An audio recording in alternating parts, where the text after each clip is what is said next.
So starting with these two problems, you picked up two pieces of paper. This is page 4. It's the single piece of paper if you're in class right now. We're going to go back and forth. Basically what happened was last year, we were all virtual at this point in time, so I didn't update the notes. I updated the lesson. So this is the printed fix-it version. So let's start with the first picture.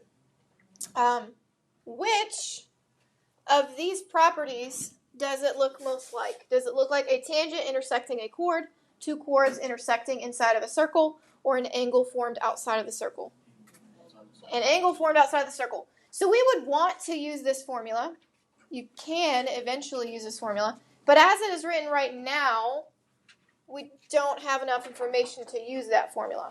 I'll show you how you could use it in a few minutes. There is a second theorem that goes with this. It is on page 3 of yesterday's notes. Can someone find it? Page 3 of yesterday's notes. What kind of angle is 124? So just think back to the beginning of this chapter. What kind of angle? It is a central angle. What do we know about a central angle and its arc? It is not. It's congruent to the arc. So what's the measure of this arc if this angle is 124? 124. Did you find the property about central angles? And this is called a circumscribed angle. A circumscribed angle. I've been calling it an outside angle, which is also fine. It's formed by two tangent lines. Tangent lines touch a circle once. So there is a theorem that deals with central angles and circumscribed angles. Can someone find it?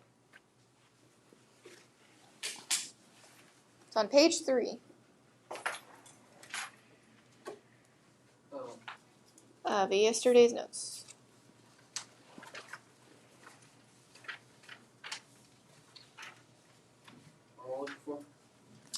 Circumscribed angle and the property that a central angle has with a circumscribed angle.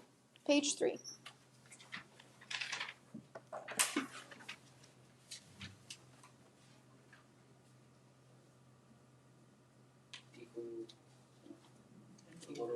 They're supplementary to each other. The central angle, take 180, subtract the central angle, and you will get the circumscribed angle. So, what is 180 minus 124?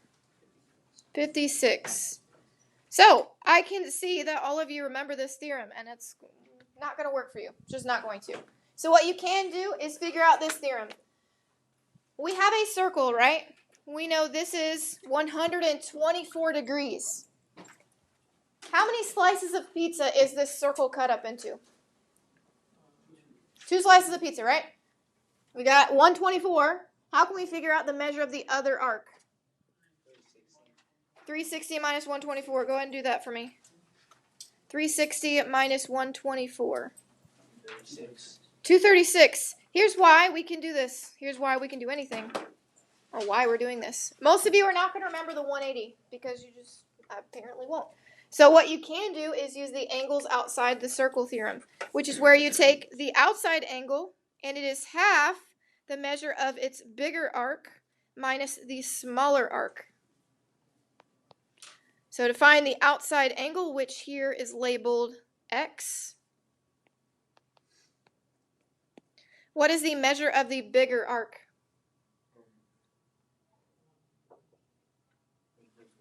124. And the measure of the smaller arc, no, you're wrong. It's not 124. What's the bigger arc? 236. Remember, the arc is cut into 2 parts. There's 236 and then there's 124. The bigger arc is 236. The smaller arc is 124. So now we just math. We have 1/2. What is 236 minus 124? 112. What is half of 112? It's 56. Did we get the same answer? Yes, so you have 2 options. You can remember the 180 property, the central angle, and the outside angle. They're supplementary. Or you can figure out what the other arc is and subtract. using this formula. Okay? The second picture, which of these properties are we going to use to find x? Do we have a tangent intersecting a chord, two chords inside of a circle, or an angle outside of the circle? An angle outside of the circle. So we're going to use this same formula. I just highlighted it. I'm not going to rewrite it. I'm going to use the same formula over here. Okay, so the first thing we plug in is the outside angle. All right, so what is the outside angle? 40 equals 1/2 times. You want the bigger arc first. So what is the bigger arc on this example? 96 minus the smaller arc, which is x. 40 is the angle here. So from here, I don't want to distribute, or I would have 1/2 x. So what can I do instead of distributing? Multiply both sides times 2. Both of them times 2. That cancels out the 1/2 on the right. We just have 9d6 minus x. And then 2 times 40 is 80. What do I do next? Subtract 96. Okay, 80 minus 96 is negative 16 equals negative x. Is that my answer? No. What do I do to get rid of that negative? Divide both sides by -1. And so what will x equal? 16.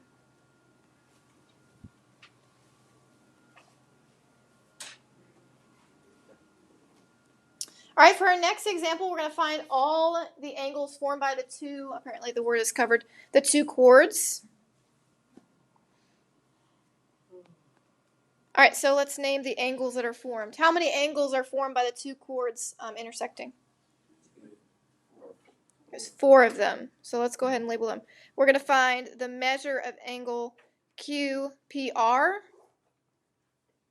We're going to find the measure of angle QPT.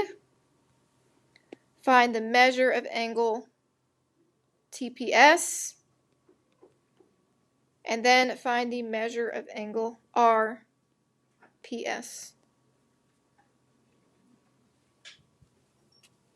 So we're finding 4 angles. What do we know about these angles? How many of them will be congruent?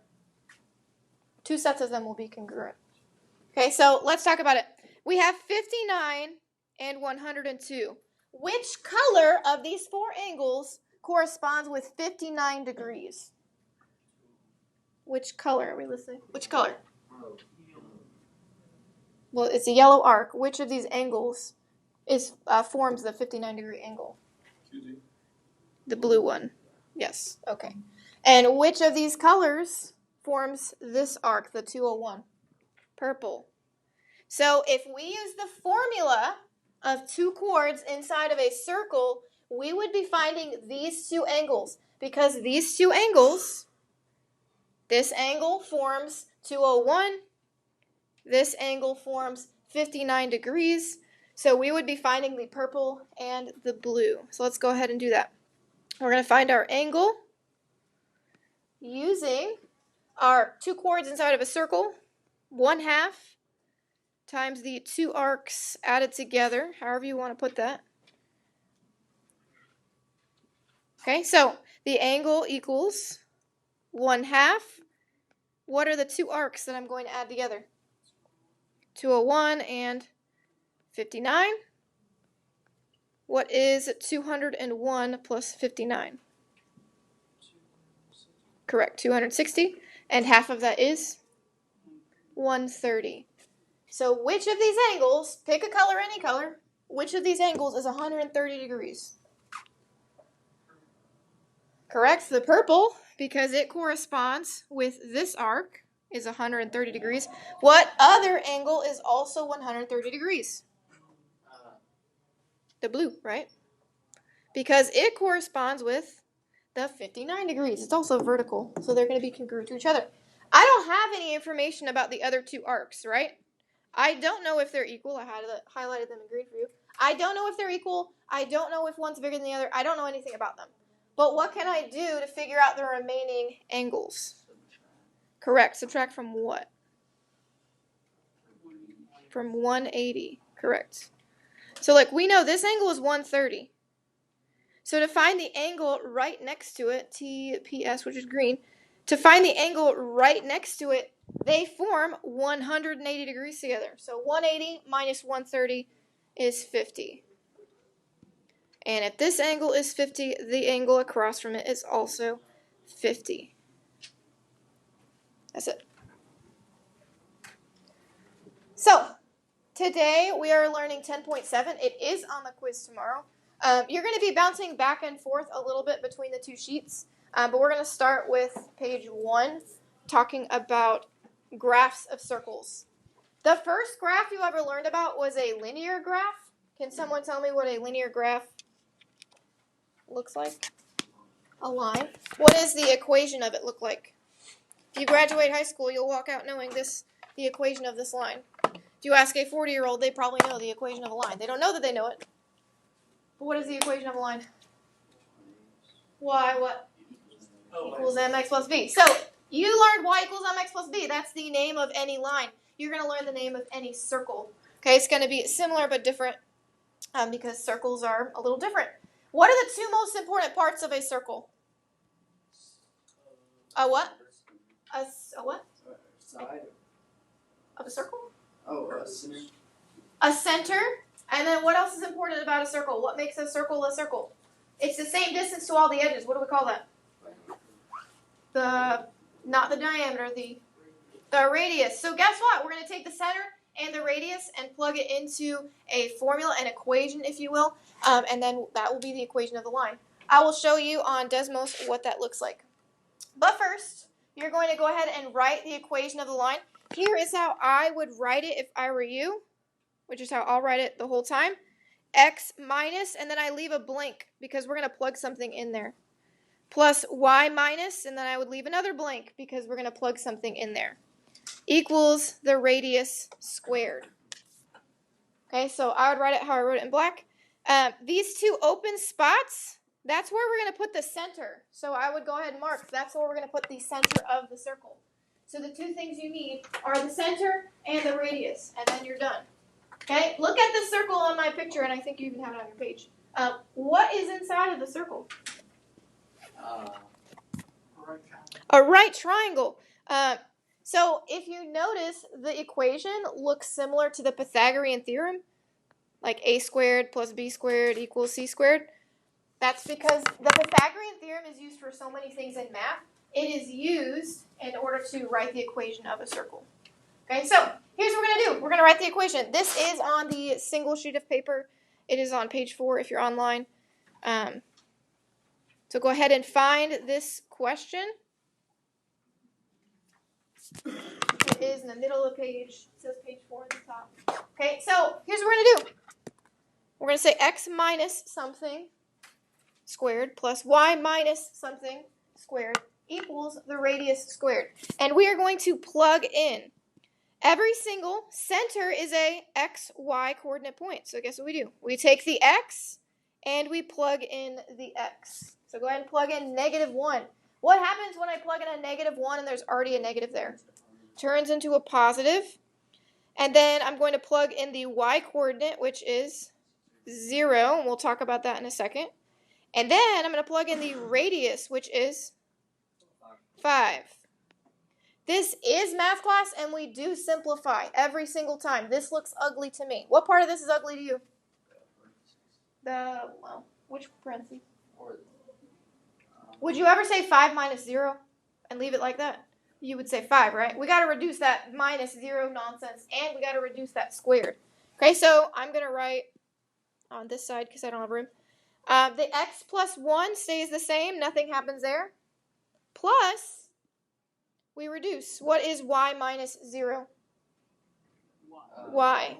So you'd say y squared equals, and we want to reduce that 5 squared. What is 5 squared? 25. This is the final answer. That's it. That's it. So I'll show you on, what is it, Desmos? Okay. What was the center of our circle? Negative 1, 0. I already have it written here, right? Negative 1, 0. We have x plus 1 squared, which is what you have written, plus y squared equals 25. Let's look at it. Does the center of the circle, negative 1, 0, does it look like it is the center in our circle? Yes. And then what was the radius? It's not 25. What was it? It was 5. The radius is the distance from where to where? The center to the edge. So 1, 2, 3, 4, 5. Would you look at that? 1, 2, 3, 4, 5. Same thing. 1, 2, 3, 4, 5. So that's all we do. We plug in the center, we plug in the radius, and then huzzah, that's what it looks like. You are not going to use Desmos, however you say it, in this section because I'm going to teach you how to graph because it's very simple. As long as you can plot points and count the radius, then you will be perfectly fine. All right, this next question, write the equation of the circle whose center is 2, negative 3, and the radius is the square root of 2. So go ahead and start writing down the formula. X minus something squared plus y minus something squared equals the radius squared. So what is the x coordinate of my center? 2, so I'm going to plug in 2. And then the y coordinate of my center, negative 3. When I plug in that negative 3, what happens? Becomes a positive. Then I'm going to plug in my radius, which is the square root of 2. Okay, so now we simplify to the best of our ability. The sets of parentheses, x minus 2, that cannot be simplified, so we leave that. Y, plus 3, that cannot be simplified.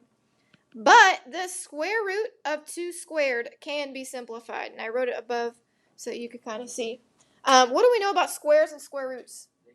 They cancel each other out. So what is the square root of 2 squared? It is 2. And that's it. This is the answer. The reason is it's because it's the square root of 2 times the square root of 2. That's what squared means, right? Multiplying it times itself. What is the square root of 2 times the square root of 2? The square root of 4. And what is the square root of 4? 2. So remembering that they cancel each other out is very helpful. All right. We're going to talk about the graph in a second. This is just showing you if the circle is on the origin, you can remember this. So everyone look up here. It is not on your notes. If you have a circle on the origin, what is the coordinate point of the origin? What is the coordinate point of the origin?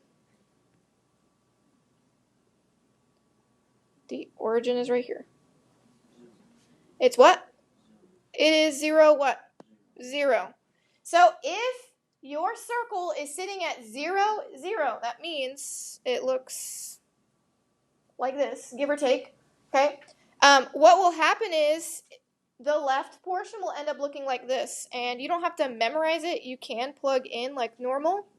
Because what would we be plugging in? We'd be plugging in zeros. Minus 0, minus 0. And they simplify to x squared and y squared. So if you ever see that it's on the origin, it's going to be x squared plus y squared equals the radius squared. All right, go ahead and go back to the notes. The paper, the stapled one. Write the equation of the circle. All right, so we got x minus something squared plus y minus something squared equals the radius squared. So the first thing to know that would be helpful is what?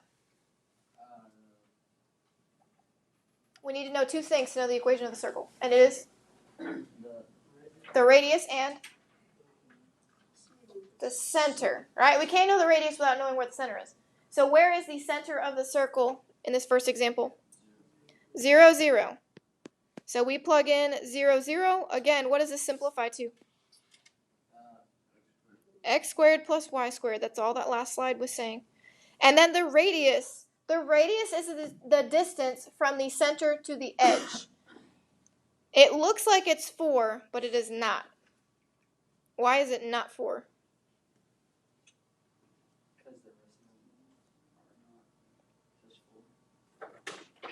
So this should be 1, 2, correct? There's a 4 here. So what does that tell me? Counting by twos. So if the radius, the radius will be 2, 4, 6, 8. So it'll be 8. The radius is 8. So then x squared plus y squared will equal 64. Yeah, I didn't mean to give you those. You don't need me these? I need you to staple them. Yeah. I don't know. Start digging. All right, this second one. What is the center of the circle?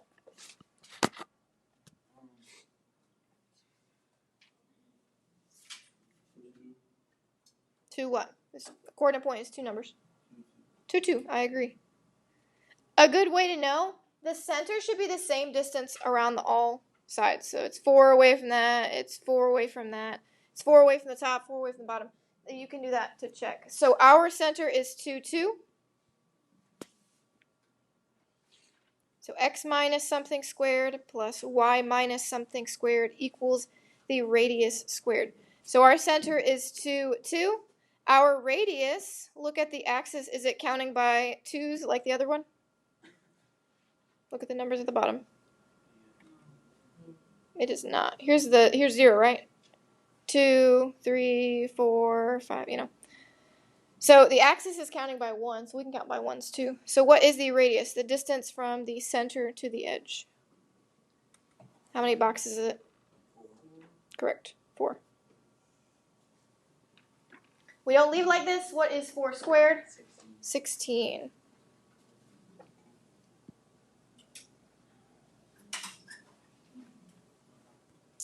All right, number 3. Same thing. X minus something squared plus y minus something squared equals the radius squared. What is my center? 0, 0. So again, it's going to end up being x squared plus y squared. My radius is 1/3.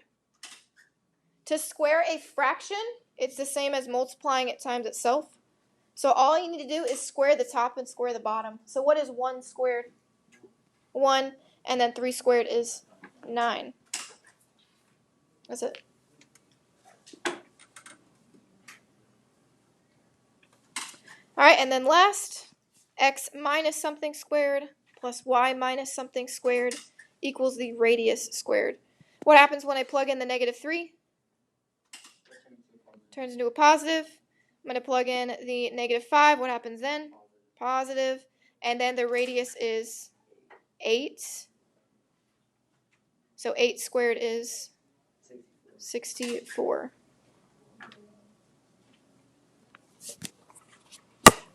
So at this point, you're going to practice on your own.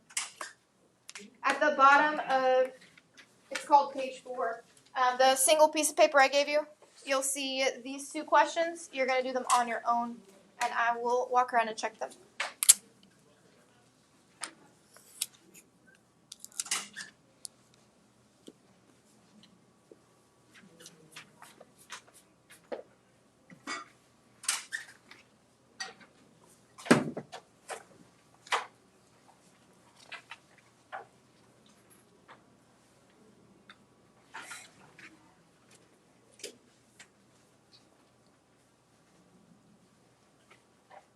Yeah, there weren't that many of them. Thank you. She said no. I think she's doing a little something and then no.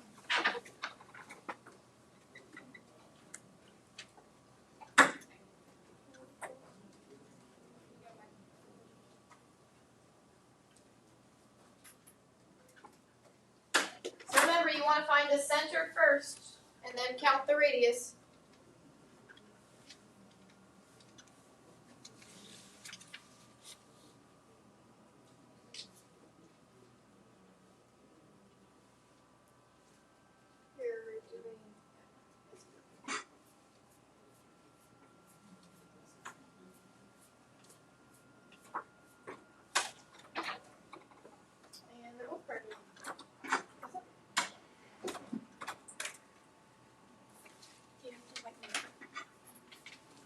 I know she did. Then I am recording. I think I brought them over there. They're over in her room. I think so.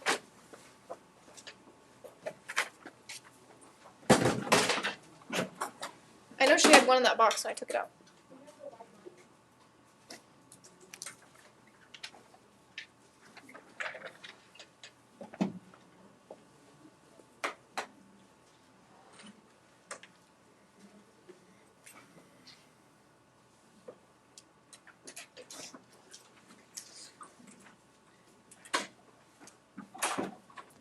Okay, what's the center on A?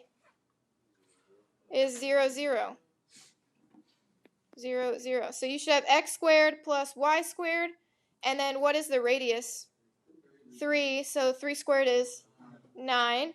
Then the second you should have x squared, because x minus 0 is x squared, plus, when I plug in that minus 9, what does it turn into? Plus 9 squared equals 4.2 squared, which is correct. Good. So you can put that paper aside. We've got 3 more examples to go through. This is on page 2. You will be asked to identify the center and the radius as well as to draw the graph. So here's what you need to remember. The formula used to be x minus and y minus. So think back to what did we plug in order to change it from minus to a plus 1. So what had to be plugged in? A minus 1. So we're going to list the center down here. It is a minus 1 for the x. What did I have to plug in order for it to become a negative 2? A positive 2, yeah. Okay, so my center is negative 1, 2. We can go ahead and graph that. Negative 1. So it's an x and a y coordinate. So starting at the origin, am I going to go left or right for that negative 1? To the left, negative 1, and then up or down? Up 2. Okay, so that's my center. The other thing I need is my radius. I plugged in my radius, and I got 9. So what was my radius? 3. So my radius was 3. The way you can know, 3 squared is 9. To go the opposite, what is the opposite of squaring? Square root. So you could square root 9 and you'd get 3. So the radius was 3. So here's what we do. We go to the center, which we've already graphed, and we're going to count 3 to the right, put a dot. So 1, 2, 3, put a dot. Go back to the center, which in my case is the red dot. You're going to count up 3. 1, 2, 3. Put a dot. 1, 2, 3, go. Go back to the center, count down 3. And then go back to the center, count to the left, 1, 2, 3. And then after this, how do we make this look like a circle?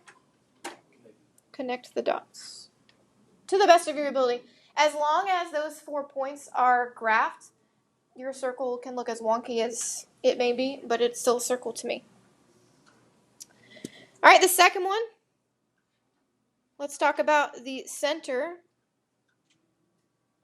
What was plugged in to the formula to get positive 2? Negative 2. Okay, and then for the y, what was plugged in? A negative 3. So negative 2, negative 3, we're going to go to the left 2, and then down 3.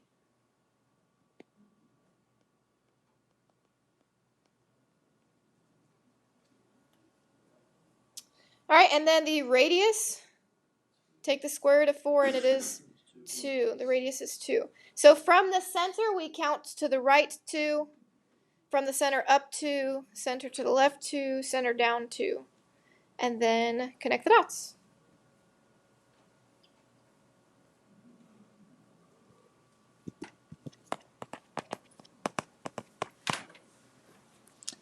All right, we've got one more, and then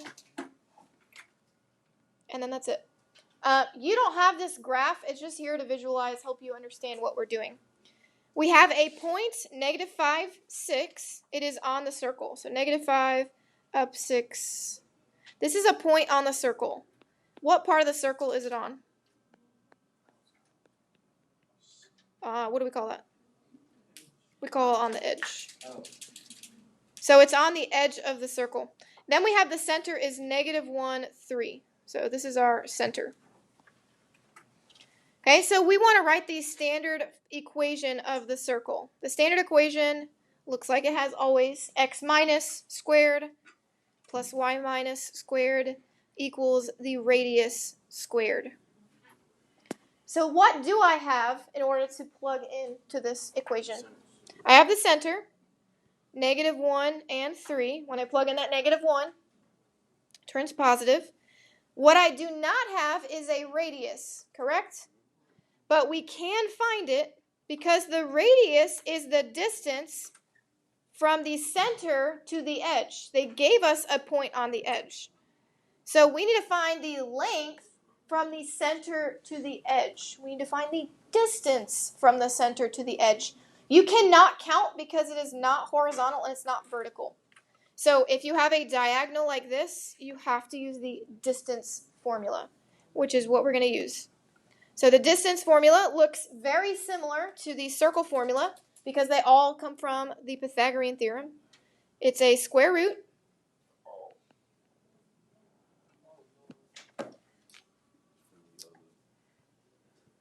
It'll be okay. It's the square root of the x's, so x1 minus x2 squared plus the y's subtracted, y1 minus y2 squared. I know you moan and groan now, but a lot of students have done really well with this today. Like average, ordinary people. Okay? So, let's look at the 2 points we have. We want to find the distance from these 2 points. I read from the left to the right, so I'm going to call my first coordinate that -5, 6. So this is my first x and my first y, just because I'm going to read left to right. So go ahead and label that as my x1 and my y1. It is my first coordinate. My second coordinate will be the center. And then from here, we're going to plug in. So what is my first x that I'm going to plug in? -5, and my second x? -1. What happens when I plug it in? Becomes a positive. My first y? 6. My second y? 3. We're going to do a lot of math right here. What is -5 plus 1? -4. What is -4 squared? Is positive 16, because a negative times a negative makes a positive. All right, and then plus, so that's why I said we're going to do a lot of math right there. I didn't write it all down. 6 minus 3 is 3. 3 squared is 9. Add them together. 16 plus 9 is 25. What is the square root of 25? 5. So what did I just find? I'm sorry, it ran off the screen. I found the radius, right? From the center to the edge is 5. So what can I do with this information? I'm going to plug it in. Do I leave it like this? Do I call it a day? No, what do I need to do? Just square it. 5 squared is 25. And that's it.